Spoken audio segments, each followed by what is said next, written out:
Mr. Chairman, distinguished colleagues, ladies and gentlemen, good afternoon.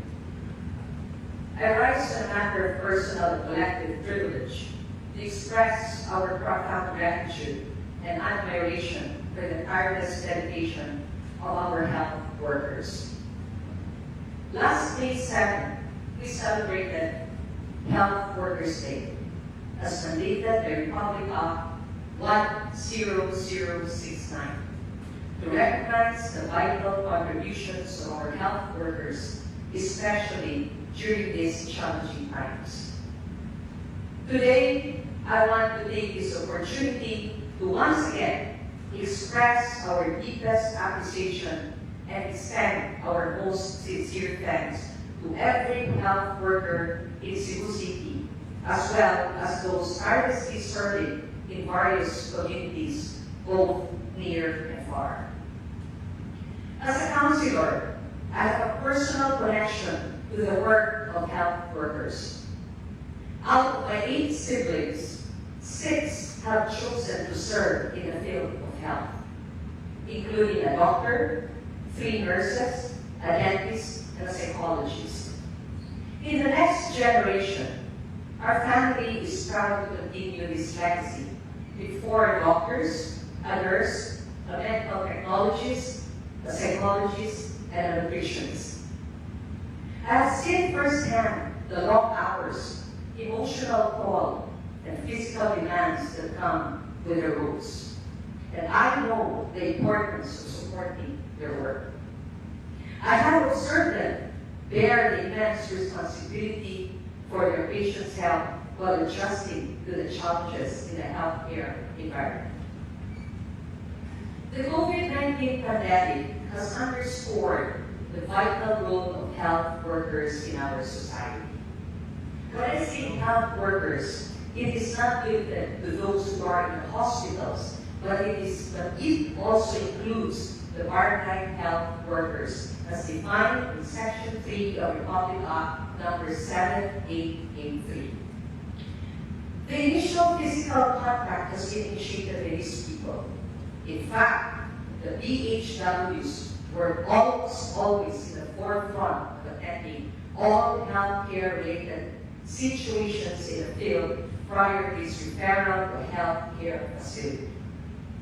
During the COVID-19 pandemic, for instance, the BHWs have played a very significant role in the contact tracing and ensuring that the patient's transfer is not hastily done so as not to contribute to mortality and morbidity. They have confronted the crisis head-on. They have worked tirelessly to save the lives of our people and combat the virus transmission. In this light, as public servants, we have a responsibility to ensure that the needs of our health workers are met, their voices are heard, and their contributions are recognized. We must prioritize investing in our health workers, recognizing it as a crucial investment in our people and our future, rather than viewing it as a mere expense. While our government's Build program has made strides in advancing infrastructure, we must place equal emphasis on the importance of investing in our health workers, recognizing the value it brings to nation building. Our nation's development depends not solely on physical infrastructure, but also on the well-being and potential of our people, especially those serving on the front lines of healthcare. Competitive pay, professional growth, and better facilities. These are the essential components that foster an enabling environment for our health workers. With this, we can mitigate the phenomenon of great rate, caused by skilled health workers leaving the country to seek better opportunities. As a councillor of Cebu City, I pledge to champion ordinances and initiatives that prioritize the welfare of our health workers, placing their needs at the forefront of our decision-making process. However, this is a collegial body. I will not be able to achieve this alone. That is why I need you. Let us all work together to create an environment that enables our health workers to thrive, granting them the rightful recognition and resources they deserve. Again, I want to reiterate our utmost thanks for the unwavering commitment and selflessness that health workers displayed in the last 3 years.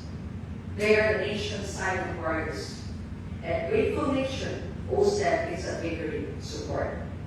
May the nation's gratitude translate into tangible and sustained support for their well-being and professional growth. With this, Mr. Chair, I move to note this privileged speech. There is a motion to note the privileged speech of Councilor Marian De Los Santos, seconded by Councilor Hong. Discussion, objection, hearing none, motion is hereby carried. Resolved to sincerely thank all health workers both in public and private sectors for their hard work and dedication to better lives for all the constituents. There is a motion presented by Councilor De Los Santos, seconded by Councilor Hong.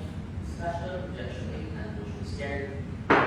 Resolved further to encourage the House of Representatives, Chairman of the Committee of Health, Honorable Seriaco Gato Jr., the Senate of the Philippines, Chairman of the Committee on Health and Demography, Senator Christopher Lawrence Tico, to revisit the salary incentive package of the government health workers and to look for ways to improve the salary and incentive package of health workers in the private sector.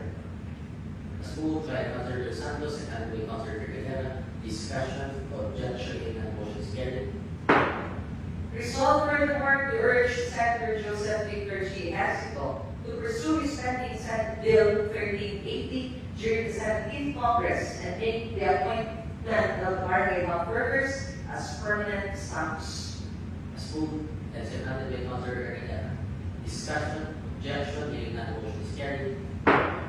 And resolved finally, Mr. Chair, to request and authorize the Assembly of Council Secretary to furnish copies of this resolution to all barangay health centers in the city of Cebu, Barangay Health Workers Organization, Philippine Nurses Association, National, Regional, and Local Office, Cebu City Medical Society, Cebu City Medical Center, Cebu City Health Department, House of Representatives Chairman of the Committee on Health, Senate of the Philippines Chairman of the Committee on Health and Demography, Office of Senator Joseph Victor G. Hesico, and Department of Health, National and Regional Center. So moved, Mr. Chair. As moved and seconded by Councilor Esparza. Discussion, objection, hearing none, the motion is hereby carried.